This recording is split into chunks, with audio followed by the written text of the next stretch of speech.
It's another episode of the Ranting Cast. I'm Frank Arcuri. I'm with John Karuba. He'll be with us going forward, as a co-host and everything. John, for the people who haven't heard of you, tell them a little bit about yourself. Absolutely, thank you, Frank. So I'm John Karuba. I do my own podcast for UB, but I'm also a huge Buffalo Sabres fan, Buffalo Bills fan. Call play-by-play for WNY Athletics as well. But I'm definitely very passionate about Sabres hockey, and I'm really excited to be a part of this podcast. And so, thank you for having me on, Frank. Yeah. Obviously, Ron as well. And I'm really excited to be a part of this team here. Sabres, for the most part, looking good early in the season. I think we're going to have a fun season ahead. Yeah, so obviously, this is the upon further review where we react to the last week of Sabres games, and we got 3 games that we got to react to now. So Sabres Penguins, that's the first game. Yeah. 6-3 win, 6-3 win. They were down 3-1 going into the third, 5 straight goals to win the game. That was a real feel good game, and that was the first game with the reverse retros too. So Yes. it was cool to see. It was cool to see those on the ice. I'm still not a fan of like the all white, especially with the Right. blue helmets. But at the same time, like they got the jersey right. That's all I care about really. And they revealed the black one today, and that just made me so happy. Like I'm literally gonna go get a jersey probably later this week because I'm going to the Bruins game Saturday. Oh, that's So cool. that's gonna be yeah. Nice. So that's gonna be fun. That's gonna be fun. So I'm gonna have to get the goat head jersey and wear it that night. Yeah, for sure. I love they brought the goat head back. I love it too.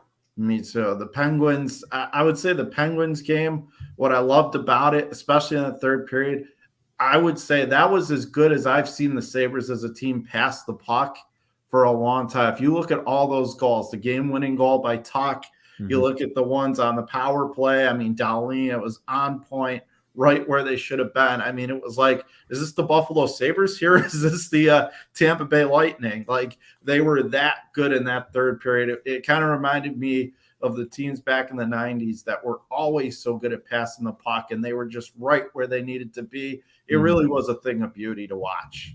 Yeah. One thing that I've been very impressed with is this team's. They don't give up. Every time this team's been down, and you could go back to the last couple months of the season, last season too. I've never felt like they're out of it. Where they're down by 2, and you're thinking game over. No, we're done. We're done for the night. No, they've had. This team has played 12 games now. They're 7-5, and they've had one bad game the whole season. Yeah. If you tell me that every 12 games this team has, they're gonna have one dud, I'll take that in a heartbeat. Regardless, because those other 11 games where they're going 7-4, those 11 games could be 8-3, but those other games could be 6-5 as well. But they're competitive games is going to end up being my point. Is you're not going into that game thinking once they're down they're out. That's it. Right. You're watching that to the end, and you're thinking in that like they can come back. If they're down, they can come back, or if they have the lead, they can hold that lead. They can win the game. That's just how I've been feeling all year. And the Penguins game, and even the Carolina and the Tampa game. I mean, they were down for most of those games, and they had a lead at one point in both of those games too. And you thought they could pull this off. They could beat two really good teams, and ultimately ended up not happening. But I'm not looking at that and upset with it or mad about it. I'm a little disappointed and anything. I'm a little thinking, dang, those could have been real quality wins, or maybe you get to overtime and you steal a point on the road too. I mean, on the road for both those games. But at the same time, I think you're encouraged by their play, and you're encouraged by how they're looking against really good teams. Yeah, I mean it's not an easy night against them anymore. For so long, a lot of these teams would come waltzing in and they would think, well, we're going to Buffalo, it's probably going to be an easy 2 points, and then we move on to Boston or wherever we go after for a battle. Now the Sabres are showing that they're here to play.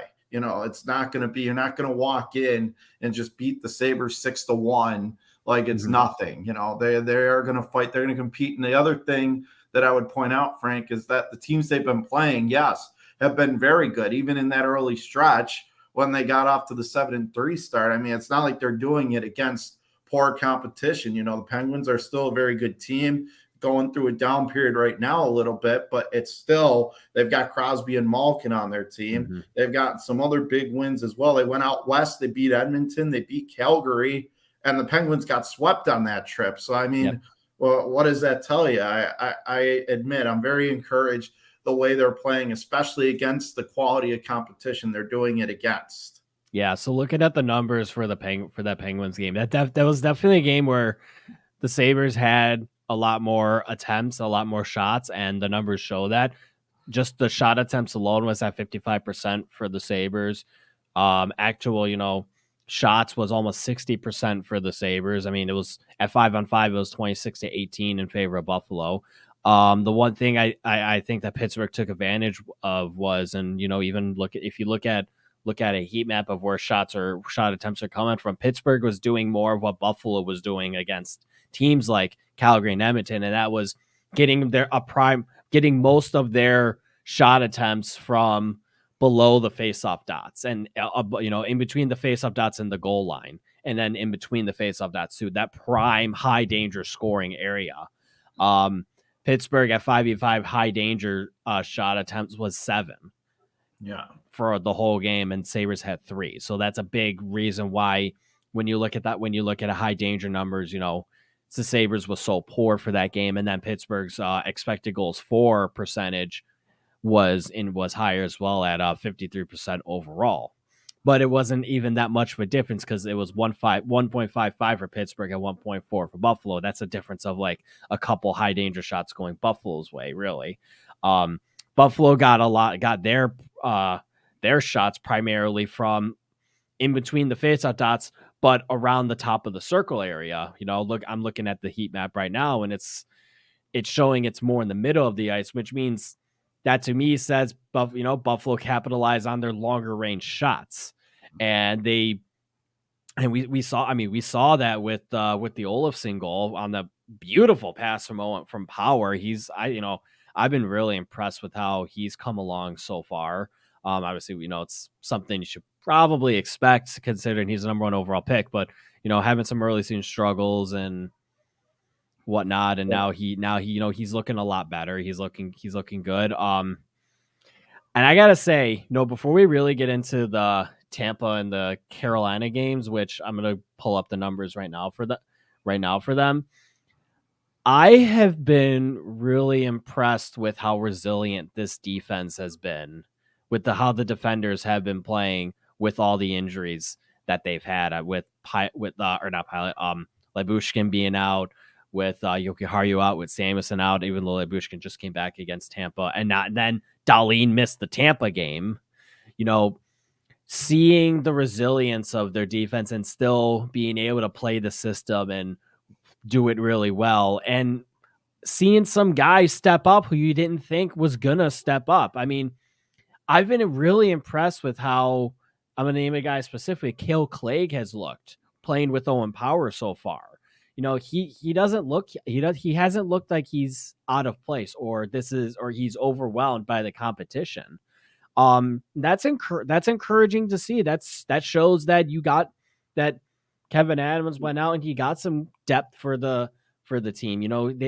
I'm not going to say Cale Clegg should be in the top 6 when everyone's healthy. No, if they keep him on as the 7th, I can get behind that. Sure. I think more likely he goes back to Rochester once everyone's healthy. But agree. If he's a guy that you can count on to be a call up and to come in and be inserted into a lineup when another player is out with an injury or out with whatever, then that's encouraging to see. That shows that's a testament to the scouting department and a testament to Kevin Adams being able to get this guy to come here in general. And that's also a testament to Don Granato for putting this player in a position to succeed and challenging the player and seeing how he reacts to the certain ice time and reacts to playing certain matchups with a certain D partner. And Clague himself being put with power and not looking out of place is a testament to really just everybody doing their part, and Clague himself really stepping up. And that's one thing when you look at the Sabres teams, even in the past when they were building good, they always had a lot of depth on defense. So I do think that's very encouraging. Something else that's really caught my eye. I admit when they signed Eric Comrie in goal, I was a little nervous. I'd seen a little, but obviously, being Sabres fans following the Eastern Conference, as far as the Winnipeg Jets, we didn't watch, or at least I haven't seen a lot of them where he came from. And he has looked really good for the most part to me. He stood tall when they've been under barrage, and he's kept them in games as well. So I think while it's good to see the depth on the defense, I think for me, it's just as encouraging to see Eric Comrie step in here. And quite frankly, I think he's looked pretty good keeping us in games here in the early part of the season. I've had conversations with friends about Comrie, and I keep telling them that, like a lot of they're having issues with Comrie because, well, every game he plays, he's allowing 3 goals a night and whatnot. I'm just thinking, like, and I'm trying to tell them, like, well, there's plenty of reasons for that. One, the team is still going to give up a lot of quality opportunities. I mean, two, scoring in general is up in this league. Like, we have to acknowledge that more goals in general are just being scored. So a goaltender having a high to 2.7 whatever goals against is gonna start being a bit more common these days. And the same thing with save percentage. Like, when you look at overall save percentage, it's gonna start going down at some point. You're still gonna see teams, goalies have like 920 or even upwards of 930 if you're Igor Shesterkin from last season. But when you look at the average of save percentage, overall it is going down, where average save percentage now is starting to become around the 910 range, even starting to become the 909. You're getting below that now. Whereas, like, 5 to 10 years ago, you're looking at it and the average being around almost, in between that 910 to 915, and it's just steadily going down every year as there's more scoring. So, I'm not worried about the goals Comrie's given up. And the other thing too is, how many goals that Comrie has given up this year can you say have been bad goals? The only one I can think of right now is the game-winning goal he allowed against Tampa on Saturday. That was the first one. I'd have to rewatch the Seattle game to get an idea, but at the same time, I mean, I haven't really seen any bad, real tough goals he's given up. I mean, a lot of the goals he's given up are just quality opportunities from the opposition, and this team is going to be giving up a lot of quality opportunities. From yesterday, so I'm gonna just give you this little bit of stat. From Jay Fresh on Twitter, great follow if you like analytics, if you want to look at team analytics, player analytics. He's a really nice follow. 5v5 expected goals against per 60. The Sabres are 22nd in the league at 2.81. They're gonna give up. They're giving up a lot of opportunities. That's just, and a lot of that is because of the defense being injured. A lot of that is also because of system and certain players maybe not. And they're still performing. young. They're still developing. Yeah, and they're still a young team, and so. But I think I was gonna say, like, at the same time, so you have to look at these numbers and then adjust your thinking about certain players for that, and think like, okay, if I'm going into every game knowing the Sabres are probably going to give up as many quality opportunities as they're going to have themselves, they're going to be in these games no matter what. Unless the goaltender they face just goes nuclear and has a godlike game, which can still happen. But at the same time, what's stopping Comrie from having that kind of game? Right. What's stopping Craig Anderson from having that kind of game? Besides the fact that he's 41. You can't expect Craig Anderson to do it all the time, but Comrie, you at least still have that opportunity for it to happen. And he's been, and right now he's just been steady. He hasn't taken over a game besides the Edmonton game. That was the only game where he took over. After that, I think he's just been steady, and I think that's exactly what you want out of him. I think he's been providing everything that this team has been asking him to do, and everything our expectations should have been for him. He kind of Just reminds the me. average. He kind of reminds me as far as he kind of reminds me of Linus Olmark from a couple of years ago. That was his thing. Was he probably wouldn't stand on his head a lot, but you knew you could trust him to at least keep you in the game. I think the big thing for Comrie is, when you give up the goals once in a while, like how do you respond? And I think he's been good in not letting it snowball. Even that game against Tampa, he didn't let it get. He could have given up even more. He could have really got down after giving up that one goal, but he didn't do that. And, and it's funny, you mentioned goalies standing on their heads. The Sabres start could have been even better. I mean, you look at the Montreal game, Sabres were clearly the better team in that game, and they just ran into a hot goalie. Yeah. So, I mean, that makes it even more impressive what this team is doing. But what I like about Comrie is he seems to be following the mindset of the rest of this team of the defense, which is they're resilient. And even when things get tough, they're not going to throw in the towel. They're going to keep fighting. And I think that says a lot also to the job Don Granato has done coaching this team. Yeah, I definitely agree with that. I mean, even look at the Florida game. The biggest difference in that game ended up being that amazing save by Spencer Knight on Jeff Skinner. Really, Skinner puts that in the net. Maybe that game's tied after 3 periods, and they steal a point, and who knows what happens after that? Yeah, we don't know. For sure. I mean, yeah, but I mean, it's been a lot of fun to watch this team grow, and you see how much more competitive they are. You saw their first period against Carolina where they looked good and put a couple in the net.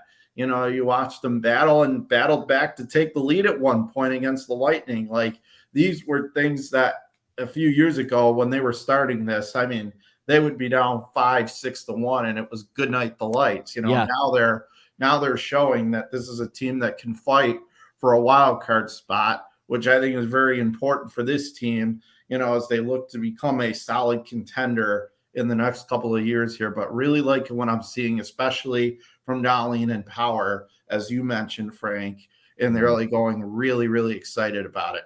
Yeah, I mean, in the Carolina game, Carolina had more shot attempts at 5-on-5, which is to be expected because that's what they always do.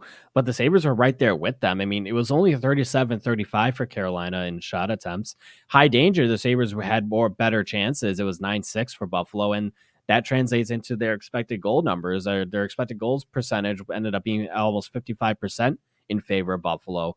Carolina just capitalized on their opportunities, and then they capitalize on the power play as well. When you look at all situations, so when you include the power play into that, I mean, Carolina runs away with this game pretty much in the shot attempts and just shots in general, but Sabres still had more quality opportunities.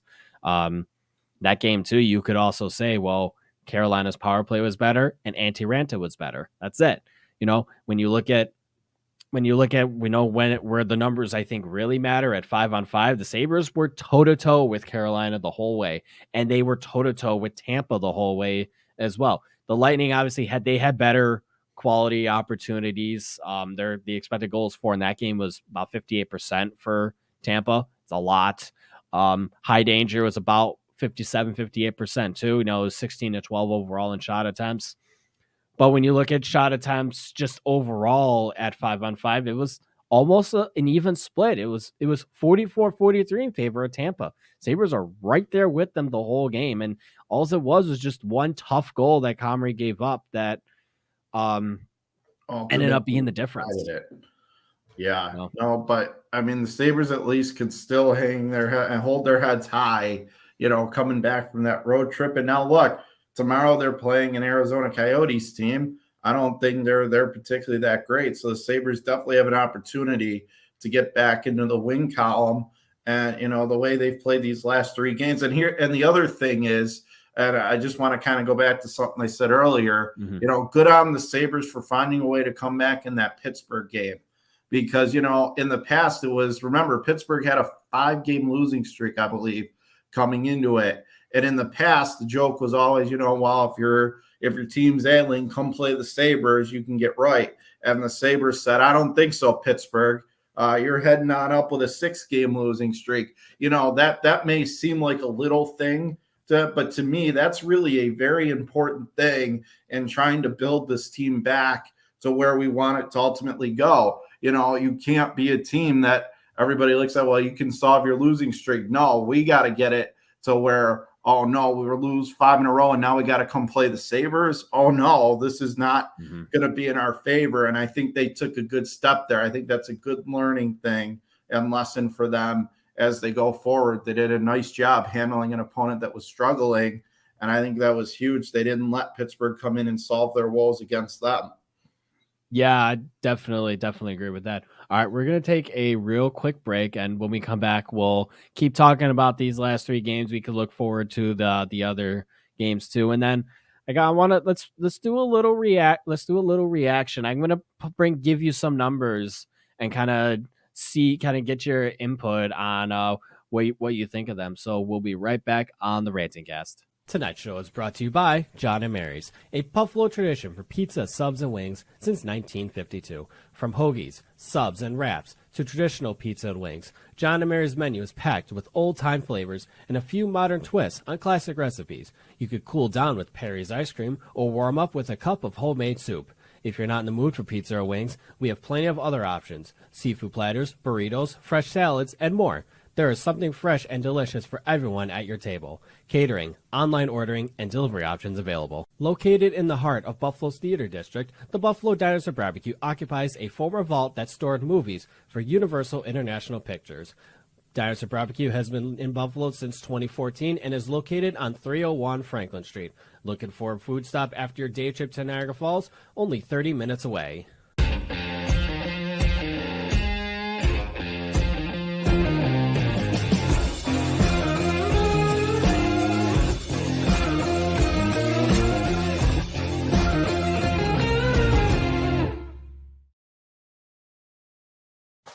All right, back at it with the Ranting Cast. Frank Arcuri, John Carube here.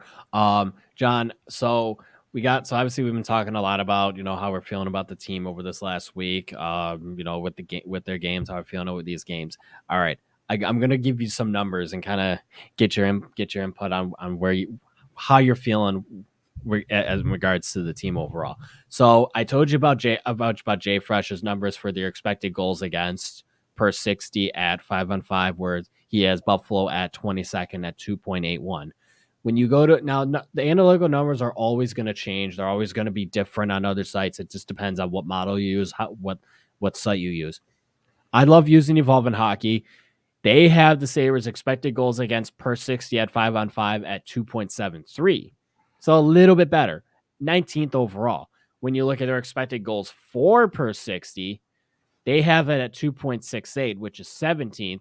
Jay Fresh has it at they have it at a 2.73, just a little bit higher, which is still a little bit more middle in the pack, which just looking at those numbers right away tells you they're fluctuating around being an average team right now. And that's based off of right now. That's based off of these games where Dahlin missed. That Samuelson hasn't been there, that Jokiharju hasn't been there, that Labushkin hasn't been there. That's being taken into account, and the Sabres are still looking like an average team so far. And what are they going to look like when these guys are healthy? That's going to be the thing. That's, I think, what's really exciting about this team going forward. That's what gets me excited. And even then, if they kind of stay where they are if and when they get healthy. Yeah. And if they stay an average team, they have a shot at making the playoffs.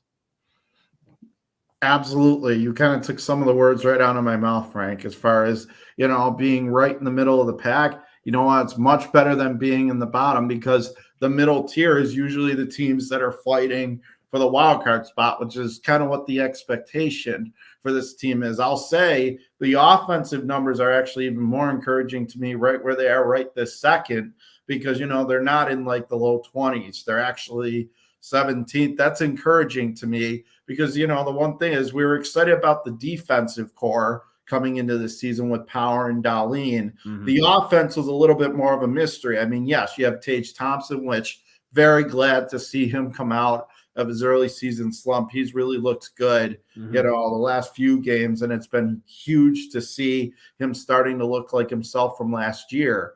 But I think for the most part, it was a little bit concerning, like, okay, where is the offense going to come from? You know, who's going to, and I think to see the numbers actually be up almost close to middle of the pack, that's a really good sign. They're getting contributions from different players.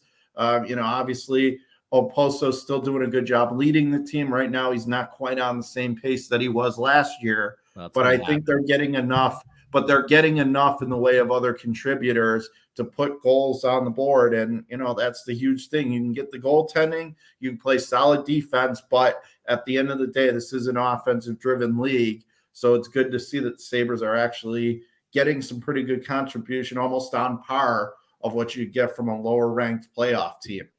So I'm encouraged by that. Yeah, and a lot of that also comes from finally having depth, finally having 4 lines that you can roll out and not having to rely on just one line to get you all your goals.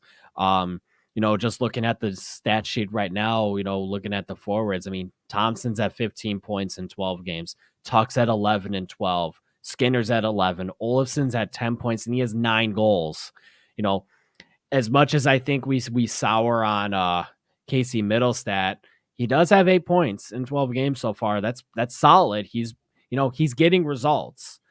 Yeah. At least on the score sheet. It's just like I think for him it's more about sustainability, if anything. And then I got one other point on the offense, if I could jump in, as far as, you know, and another thing is that we were talking about defense and when they get healthy, and we still got some players that I think we're going to see more from as the year goes on. Middlestat, I think, is one. Another one, Dylan Cousins. Don't forget about him. You know, once he really starts to get rolling. Remember, before they got Peyton Krebs and before they got Alex Tuck in the Eichel trade, you know, Dylan Cousins was highly talked about in terms in the ranks. And so I think you're going to see more from him, you know, because the spotlight's not always on him. So I think it'll be exciting to see what he can bring. So it's good to see the Sabres staying afloat offensively, while I still think there's more firepower to come, especially in the way of Dylan Cousins. That's someone, in my opinion, to keep an eye on as the season progresses. I want to see how he develops more.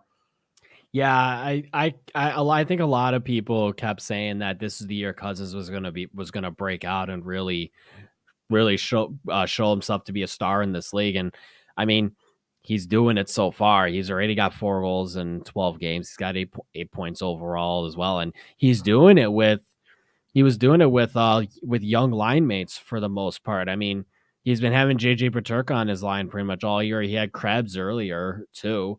Looking at the lines for practice today, Granato mixed it up and everything. So he has Cousins on a line with Tuck and Skinner. Look at that. He pretty much just switched out him and Thompson, basically. So now you got Cousins with some more experience, and maybe that'll get him going even more. You don't know. And then Thompson's with Paterka and Middlestat, and then you see the Asplund, Krebs, Olofsson as your third line pretty much, and then Gergensen, Sarposo, and Jack Quinn right now.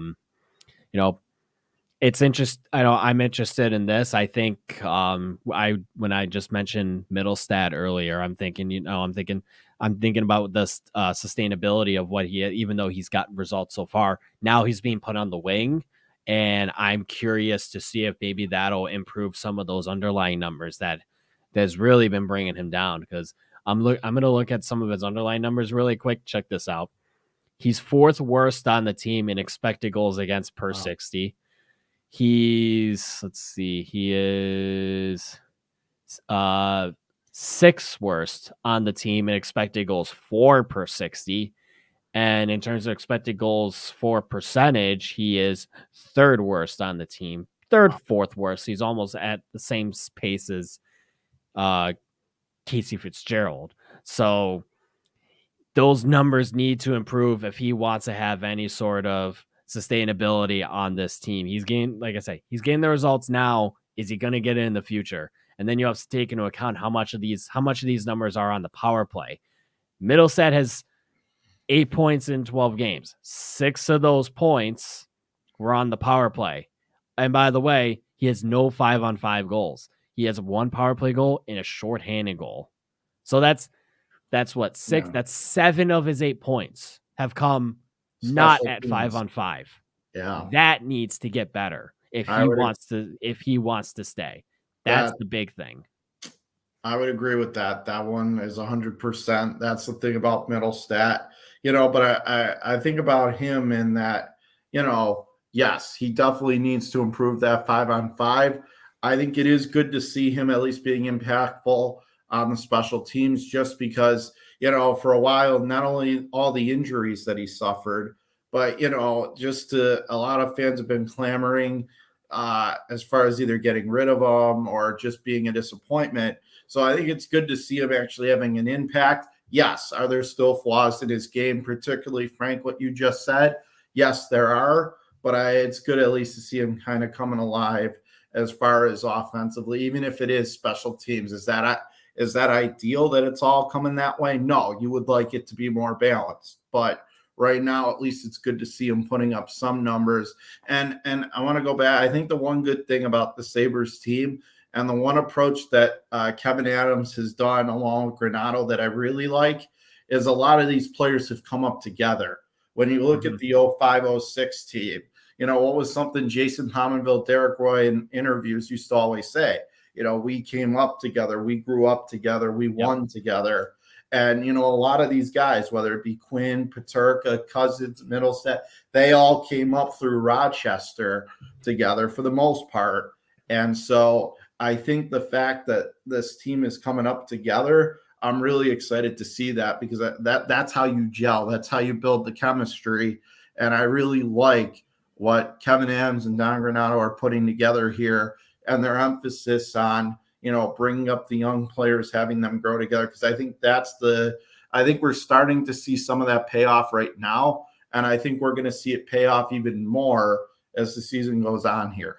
Yeah. When you talk about, guys coming up together, for for the conference final Sabres teams, I mean, you said it was Roy, Pominville, Vanek too, and then Brian Miller as well, all came up together. And then in this iteration, it's Peterka, it's Krebs, it's Quinn, and it's Matthias Samuelsson.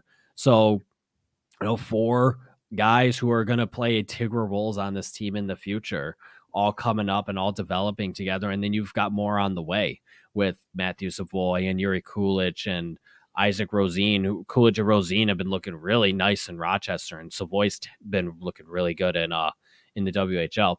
One comment really quick. I see Hines Rosa taking Quinn's spot because Granato said he didn't like guys out. Yeah, I mean, he's talking about rotating guys. Yeah, which is Hines Rosa is going to get in the lineup too at certain points.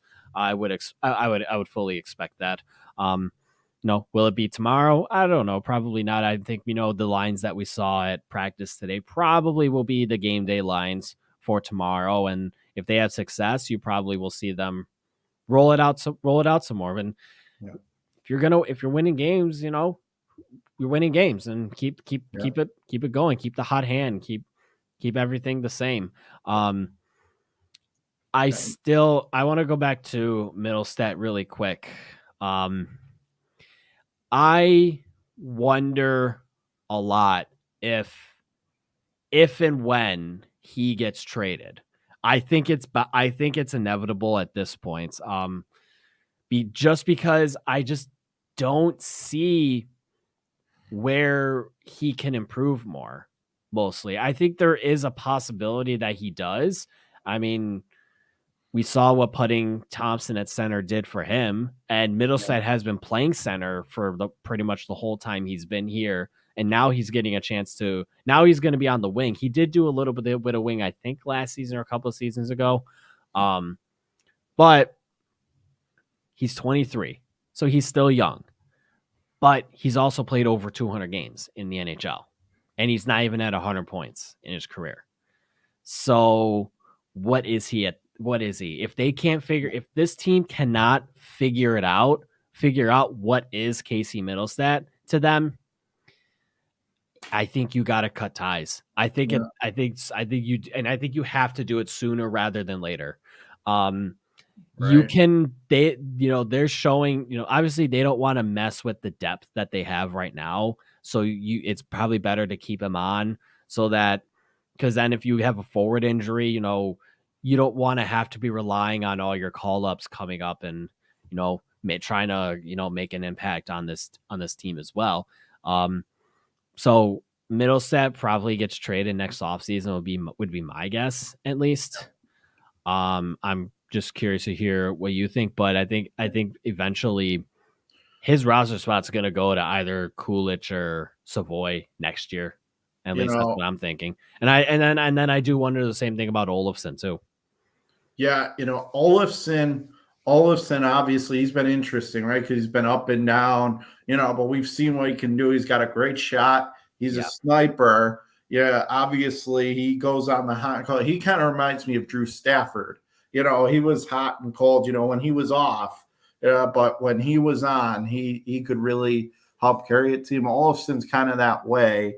So I do wonder about him. There are a couple bubble players, but I would say Middlestat is number one on the bubble list as far as not sure what their future is going forward.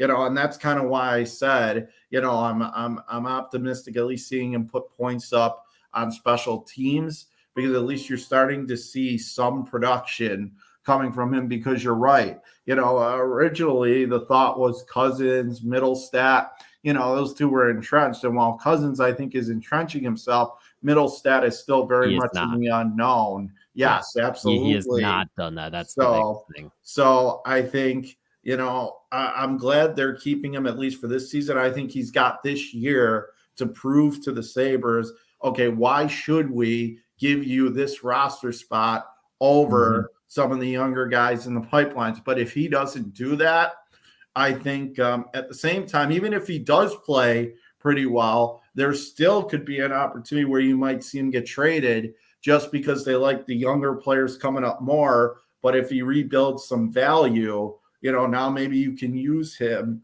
as a piece to get something that maybe you don't have, or maybe something helps you now a lot sooner. Yeah. So I like that they're at least giving him, for the most part this year, to try and see if he can rebuild some of his value, because there was a lot of hype about him when he came up. But to this point, he has not lived up to it. I agree. So we'll see what's ahead for Middlestat, but he's definitely on the bubble. I'm not sure going forward. So we'll see what's to come with him. Him winning the MVP at the 2018 World Juniors really propped up his stock. That was the one that was in Buffalo. Yeah. And then at least with Victor Olofsson, I mean, he has 9 goals in 12 games. You can't take the goals away from him. 2 of them have been on the power play. So he scored 7 goals at 5-on-5 in 12 games. That's, and a couple of those are empty netters as well. But like, empty net goals are still goals. That means he's putting. That means he's been putting the nail in the coffin on games. That means he's putting the puck is on his stick, and he's like, all right, I'm ending this game right now. And that's game over. He puts puck in net, and it's like, you're not coming back. We win. And that's we take points. And that's another. There's value. There's value in that. You need, there is. You can't knock a guy down because he scores a bunch of empty net goals. That means he's